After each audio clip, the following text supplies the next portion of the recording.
Welcome to our channel. ఈ రోజు మనతో పాటు ఉన్నారు ప్రముఖ కార్డియాలజిస్ట్ డాక్టర్ మోవా శ్రీనివాస్ గారు. నమస్తే శ్రీనివాస్ గారు.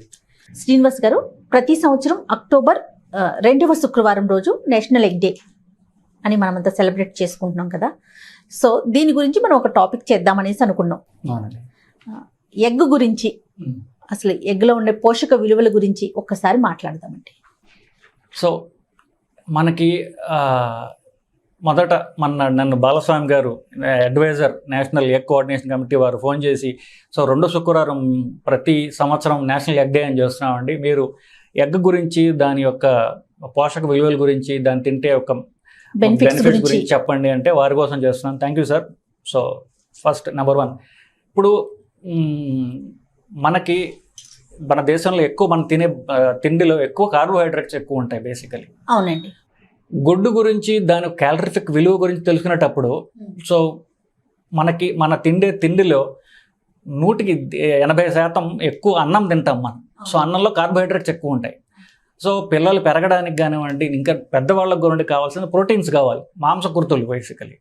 సో మన ముఖ్యంగా పిల్లలకి ఒక చీప్స్, ఎదిగే పిల్లలు కానివ్వండి, పెద్దవాళ్ళకైనా సరే, పెద్దవాళ్ళకి మనకి వెయిట్ లాస్ గురించి మాట్లాడతాం, పిల్లలకి పెద్దవాళ్ళ గురించి మాట్లాడతాం. కావాల్సిన ప్రోటీన్స్ అన్నప్పుడు అందరూ నాన్ వెజిటేరియన్ తినాలా, మేము నాన్ వెజిటేరియన్ తినము, మాకెట్లాగా. సో ఇంకొకటి, నాన్ వెజిటేరియన్ కాస్ట్లీ అని, చీప్ కూడా కాదు. So cheap source of good protein అందరికీ కూడా, అందరికీ అంత అందుబాటులో ఉండేటటువంటి protein, high quality protein, cheap protein అంటే ఎగ్. సో ఎస్పెషల్లీ పిల్ల పెద్ద అందరికీ కూడా మంచి source of good cheap protein అంటే గుడ్డు మొదటిగా మనం చెప్పుకోవాలండి. రోజుకి ఎన్ని గుడ్లు తినొచ్చు శ్రీనివాస్ గారు? ఇది ఒక లిమిట్ అంటూ ఏం లేదండి. బేసికలీ ఇప్పుడు కొంతమంది, ఇప్పుడు పిల్లలు ఒకటి ఎదుగుదల కావాలి, పెద్దవాళ్ళల్లో మజిల్ బిల్డ్ చేసే వాళ్ళకి ఫర్ ఎగ్జాంపుల్ జాన్ అబ్రహాం పేరు విని ఉంటారు మీరు. John Abraham one of the model actor and he is got wonderful body, muscle build చేస్తాడు ఆయన. 40-50 ఎగ్స్ తినేవాడు ఒక టైంలో, అంటే when he was building the body. Now after he build the body కొంచెం తగ్గించాడు. ఇప్పుడు ఆయన ఎంతకు తగ్గాడు? 5-6 తగ్గాడు. So minimum 5-6 eggs per day అందరూ తీరాలి. తింటే మంచిది. అది నేను తీరాలి అంటే మీరు తినగలిగితే అంతకంటే మంచి మీకు లేదు basically. There is no limit to eat eggs. ఎన్ని ఎగ్స్ అన్ని ఎగ్స్ తినొచ్చు. There is something called egg diet actually.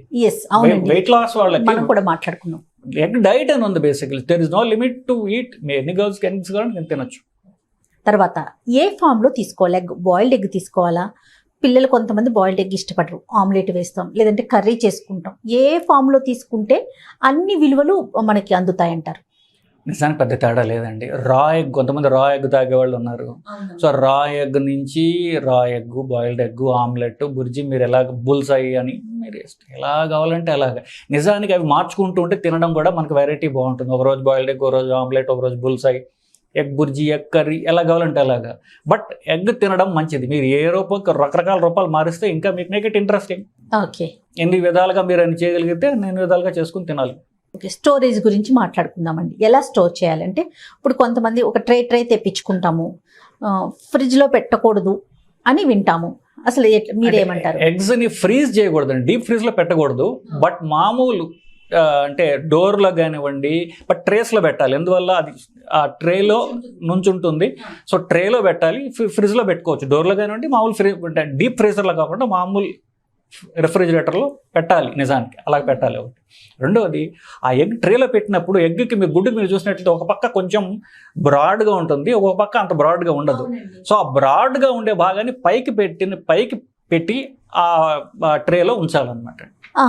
అలా ఉంచినట్లయితే అది ఎగ్ ఫ్రెష్గా ఉంటుంది. ఓకే, ఎక్కువ బ్రాడ్ ఉన్నది పైన పెట్టాలి, కొనలాగా ఉన్నది మనం కింద కూర్చోబెట్టాలి, అంతేనంటారు? అంతేనండి. ఓకే. తర్వాత ఎల్లో కొన్ని అపోహలు అనమాట. ఎల్లో తీసుకోకూడదు, ఓన్లీ వైట్సే మాత్రం తీసుకోవాలి ఎగ్లో అనేది ఎంతవరకు కరెక్ట్ అది? సో ఇప్పుడు ఈ గుడ్డు గురించి మాట్లాడితే అందరి మనసులో ఉన్నటువంటి మొదటి క్వశ్చన్ ఇదండి. సో గుడ్డు అని నేను చెప్తే మన డిస్కషన్లో ఎగ్ అంటే ఎగ్ ఇంక్లూడ్స్ యోక్, బయట సొన ప్లస్ ఇది 2 కలిపిందే మన ఎగ్ అంటాం.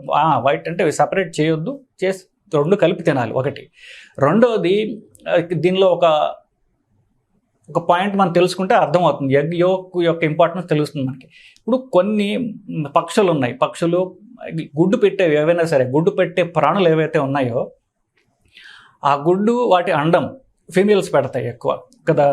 సో మీరు ఎగ్ ఉడకబెట్టిన తర్వాత చూసినట్లయితే ఆ ఎల్లో లోపల దాని సెంటర్లో ఒక తెల్ల డాట్ లాగా ఉంటుంది.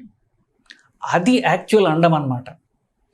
ఆ అండం పెరగడానికి తల్లి చుట్టుపక్కల ఆ అండం చుట్టూ ఒక ఎల్లో ఫ్యాటే కదా, దాని రకరకాల పోషక పదార్థాలు ఉన్నాయి.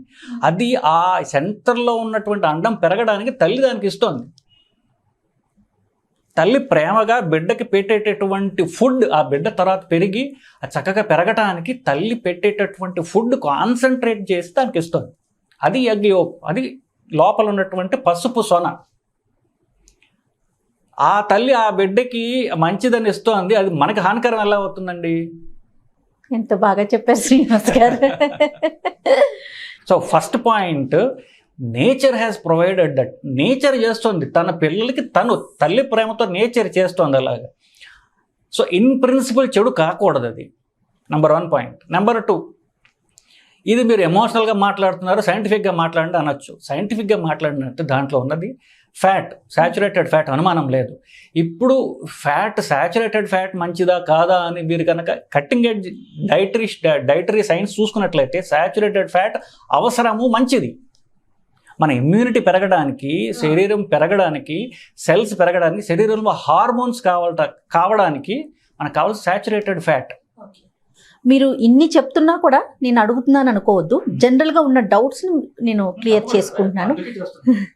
ఎస్, కానీ ఫ్యాట్ పెరుగుతుంది, హార్ట్కి మంచిది కాదు, సో ఎల్లో తినకూడదు, తర్వాత కొలెస్ట్రాల్ పెరుగుతుందని, గ్యాస్ ప్రాబ్లం వస్తుందని, గ్యాస్ట్రిక్ సమస్యలు వస్తున్నాయని, ఇలాంటివి కూడా వింటున్నాం. మరి సో గ్యాస్ సంబంధితం అని అనటానికి అది ఎగ్ వల్ల గ్యాస్ పెరిగే ఛాన్స్ బాగా తక్కువ. ఒకటి ఎందువల్ల అంటారు, లోపల ఎగ్ ఎల్లో ఏదైతే ఉందో దాంట్లో పోషక పదార్థాలు చెప్పాం మనం, అది ఈజీగా అరిగేటటువంటి ఫ్యాట్ ఒకటి. దానిలో లెసిథిన్ అనేటటువంటి పదార్థం ఉంటుంది. లెసిథిన్ ఇమ్యూనిటీ పెంచుతుంది, అది కంటికి మంచిది. ఇన్ఫ్యాక్ట్ అది ఎంత మంచిదంటే కంటికి, ఇప్పుడు కొంతమందికి వయసు పెరిగే కొద్దికి కన్ను లోపల రెటీనా డీజనరేట్, మ్యాక్యులా అంటారు. అంటే రెటీనాలో most sensitive part macular degeneration అంటారు. వయసుతో పాటుగా అది డీజనరేట్ అయ్యి చూపు పోతుంది వాళ్ళకి. దాన్ని తగ్గించేది లెసిథిన్. ఫ్యాట్ ద్వారా కొన్ని వైటమిన్స్ రావాలి మనకి, ADEK, ఆ వైటమిన్స్ దాని నుంచి వస్తాయి. ఇన్ఫ్యాక్ట్ ఎగ్లో లేనటువంటిది ఒకటే వైటమిన్ సి తప్ప మీకు అవసరమైన పోషక పదార్థాలు అన్నీ పసుపులో ఉన్నాయి. ఒకటి నెంబర్ 1. వాటి చుట్టూ తెల్ల సోన ఉన్నది. తెల్ల సోన ఇప్పుడు మనం చెప్తున్నాం కదా, ఆ తల్లి బిడ్డకు పెట్టేంత ప్రక్రియలో ఎంత మంచిది పర్ఫెక్ట్గా తీస్తుందో చెప్తున్నాం.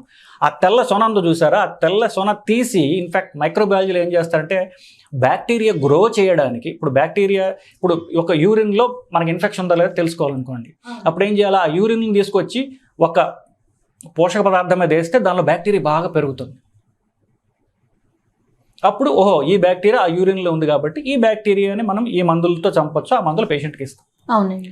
ఆ ఏ పోషక పదార్థాల్లో బ్యాక్టీరియా పెరుగుతుందో తెలుసా? గుడ్డులో తెల్ల సోన.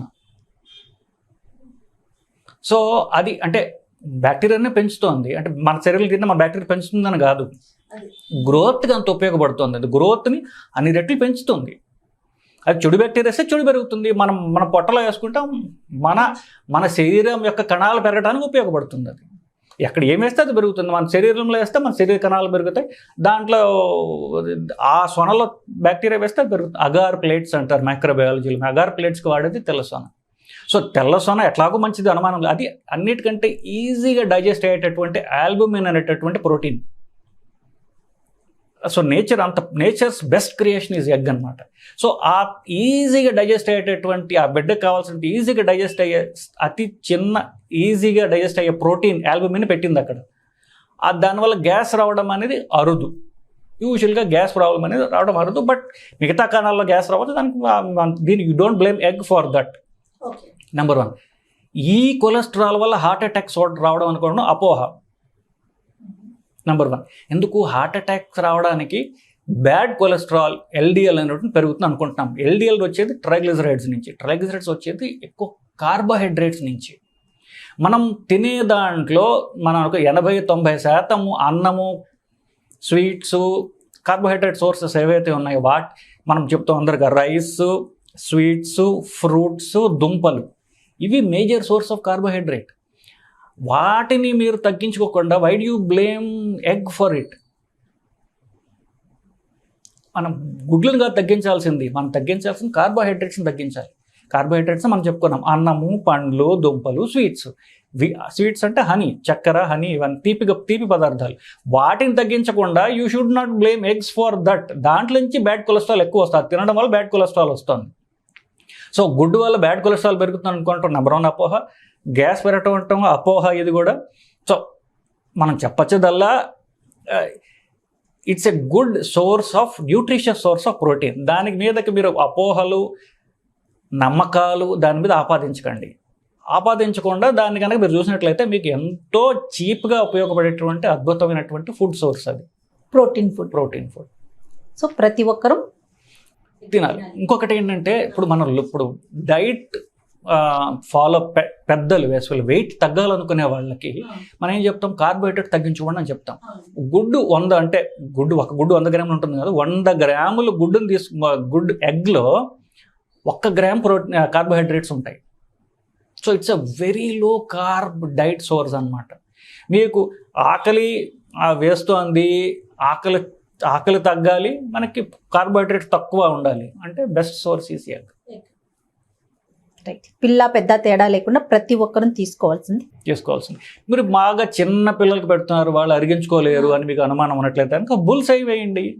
బుల్స్ ఏంటి తెలుసు కదా, ఎగ్ తీసేసి దాన్ని బీట్ చేయకుండా ఇమీడియట్గా ప్యాన్ మీద వేసేస్తారు. అప్పుడు తెలుపు వేరే పసుపు వేరే ఉంటుంది. పసుపు తీసేసేసి తెలుపు పెట్టండి, పిల్లలకి పెట్టండి, చిన్న పిల్లలకి పెట్టండి. కొంచెం వయసు పైబడిన వరకు ఇప్పుడు 60+ వాళ్ళకి అరుగుదలలో ఏమైనా ఇబ్బంది ఉంటుందండి ఎగ్ వల్ల? ఉండదండి, అదే చెప్తున్నాను. ఈజీగా అరిగేటటువంటిదే ఎగ్ అసలు బేసికలీ. సో కేవలం మన అపోహలు మాత్రం ఇవన్నీ కూడా పూర్తిగా అపోహలే. అంటే వాళ్ళ రిలీజియస్ బిలీఫ్స్ మనం క్వశ్చన్ చేయడం లేదు. ఈ వెజిటేరియన్, నాన్ వెజిటేరియన్ దానిలో బిలీఫ్స్లో మనం పోవడం లేదు. ఎగ్ పర్ సే న్యూట్రిటివ్ వాల్యూస్ గురించి మనం మాట్లాడుతున్నాం. మీ రిలీజియస్ బిలీఫ్స్ వల్ల మీరు తినకపోతే ఆఫ్ కోర్స్ మనం దాన్ని క్వశ్చన్ చేయట్లేదు. మీకు ఆల్టర్నేట్ సోర్సెస్ ఆఫ్ ప్రోటీన్ ఉన్నాయి, వెజిటేరియన్ సోర్సెస్ ఆఫ్ ప్రోటీన్ ఉన్నాయి, మీరు దాన్ని తినచ్చు, ప్రాబ్లం లేదు. బట్ మనం ఎగ్ యొక్క ఇంపార్టెన్స్ గురించి మనం చెప్పుకొస్తున్నాం. ఎవరికి ఎక్కువ ముఖ్యం అని కూడా మనం చెప్పాం. బేసికలీ ఇమ్యూనిటీ కావాల్సిన వాళ్ళు ప్రెగ్నెంట్ లేడీస్, చిన్నపిల్లలు, especially more than 65 where they need strong immunity. తక్కువ మోతాదులో కాన్సన్ట్రేటెడ్ ప్రోటీన్ వాళ్ళకి ఇవ్వాలి, ఒక మందులాగా, క్యాప్సూల్ లాగా. సో ఇప్పుడు మనం అనుకున్నటువంటి ప్రెగ్నెంట్ లేడీస్, పిల్లలు, పెద్దవాళ్ళు అంటే వయసు పైబడిన వాళ్ళు, వీళ్ళకి ఇవ్వాలి ఎగ్ బేసికలీ. వాళ్ళకి ఇవ్వడం ద్వారా వాళ్ళకి you are giving very good nutritious source.